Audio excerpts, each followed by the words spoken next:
The UK seeks the release of 5 of its former residents from Guantanamo. The US says it's considering the request, a shift in British policy vis-à-vis Washington. And what does it mean for the prisoners? This is Inside Story.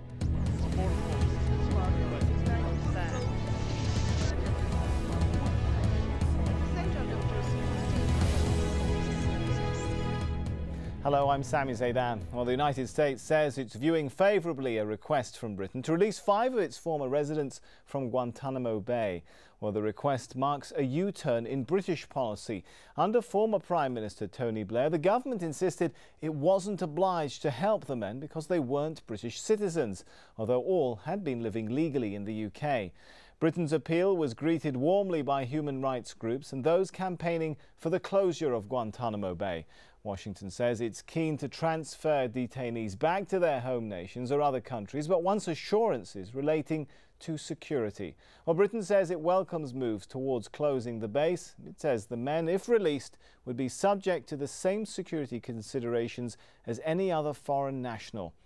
Well, this is what the US State Department had to say. We certainly don't, as the President said, want to be the world's jailer, and we don't want to see Guantanamo Bay open indefinitely. But in order to be able to close it, you have to have a way of dealing with the people that are there, many of whom are extremely dangerous individuals, and those that will require some continued supervision and monitoring. Well, the 5 detainees the UK wants Washington to release all had different paths to Guantanamo.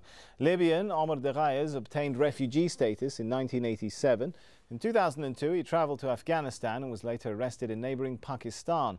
Also picked up in Pakistan, Binya Mohammed. After his arrest, the US transferred the Ethiopian to Morocco as part of its rendition programme. Saudi Shakir Amr once worked as a translator for the US, but in 2002, troops fighting alongside American forces in Afghanistan detained him. Abdul Noor Samir fled to the UK after being ordered to fight rebels in his home country, Algeria. He was granted asylum in 2000 and arrested just a year later. And a 45-year-old Jordanian, Jamil al-Banna, was arrested while on a trip to Gambia in 2002. The CIA allegedly started watching him because he knows a cleric accused of having ties to Al-Qaeda.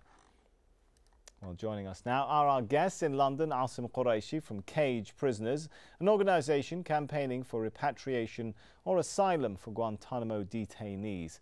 In Washington, Amr HAMZAWI, a senior associate and political scientist at the Carnegie Endowment for International Peace. And joining us on the line, also from Washington, is Republican strategist Jack BURKMAN. Thank you all for joining us. If I could start with Asim from Cage Prisoners in London. Should the UK, first of all, be asking for the release of people who are not British citizens? What do you think? Well, definitely they should be, especially in this circumstance. Many of these individuals, if they were sent back to their countries of origin, would face the serious risk of torture.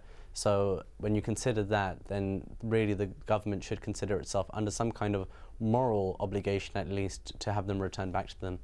But as you know, many of the British newspapers are saying that's not Britain's problem if they're not British residents. And furthermore, these people, in the opinion of some editorials, could form a security threat for Britain.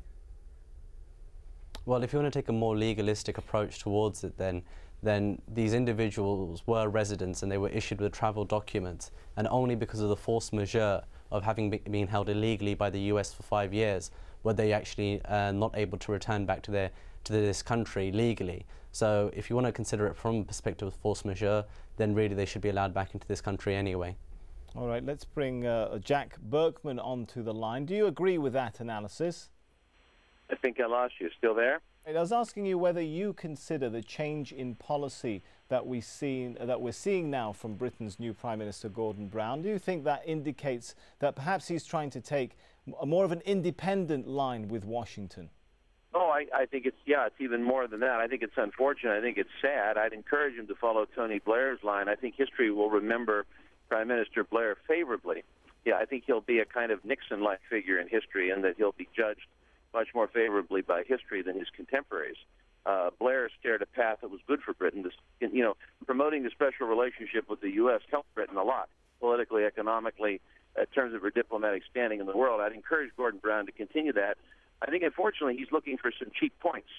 He's looking to quickly pull the British out of Iraq and then he's looking to do this business with Guantanamo, where he can score some points with the British electorate, by showing that he wants to fight Washington on Guantanamo and this, that, and the other. I defend strongly the U.S. effort in Guantanamo, and what I would say to Europeans, the French and the Germans and even the British to some extent, if somebody knocks over the Eiffel Tower in Paris, who's going to defend their interests? The EC is disarmed. There's no capability to defend itself. All right, but our earlier speaker, Mr. Qureshi, was making the point that Britain is under some kind of moral and legal obligation to help these detainees who, some of them had attained political asylum.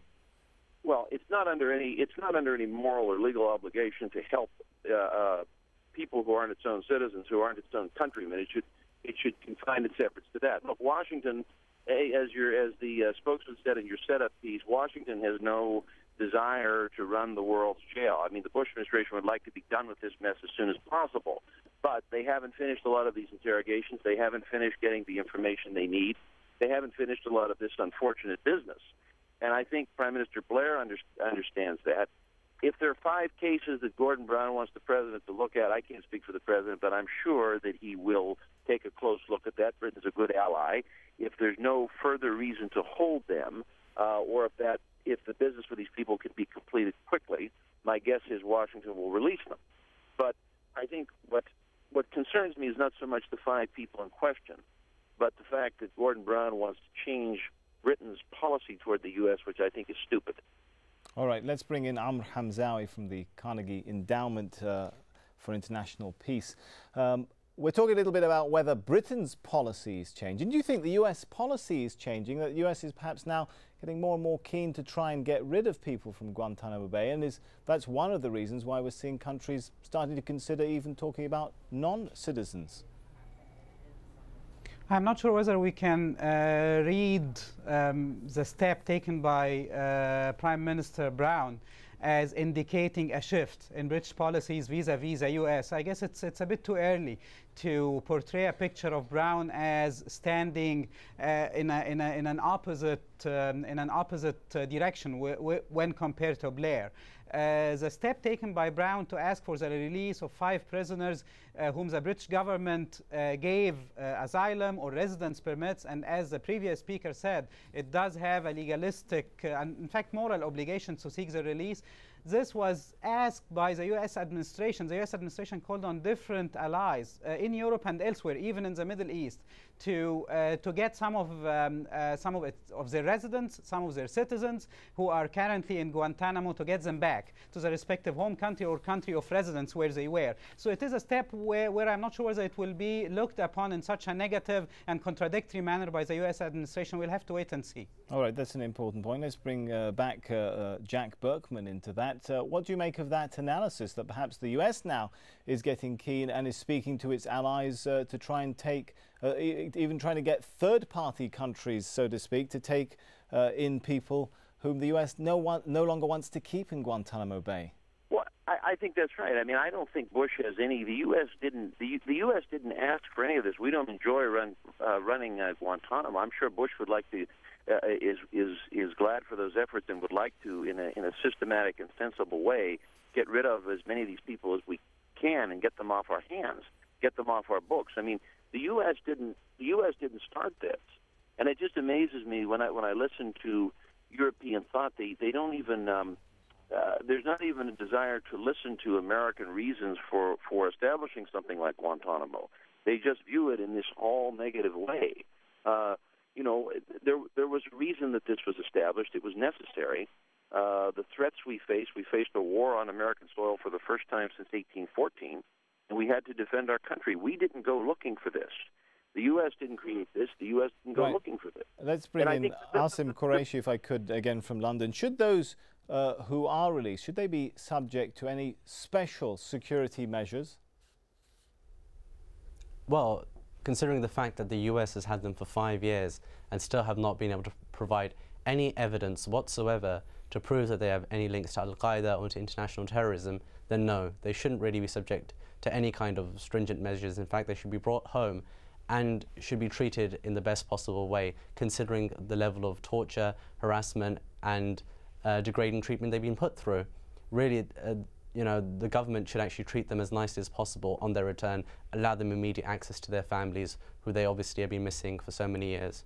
How do you respond to those who say that, according to reports, that some of the former inmates of Guantanamo Bay who were released ended up being killed or recaptured by US forces after taking up arms against so-called allied forces?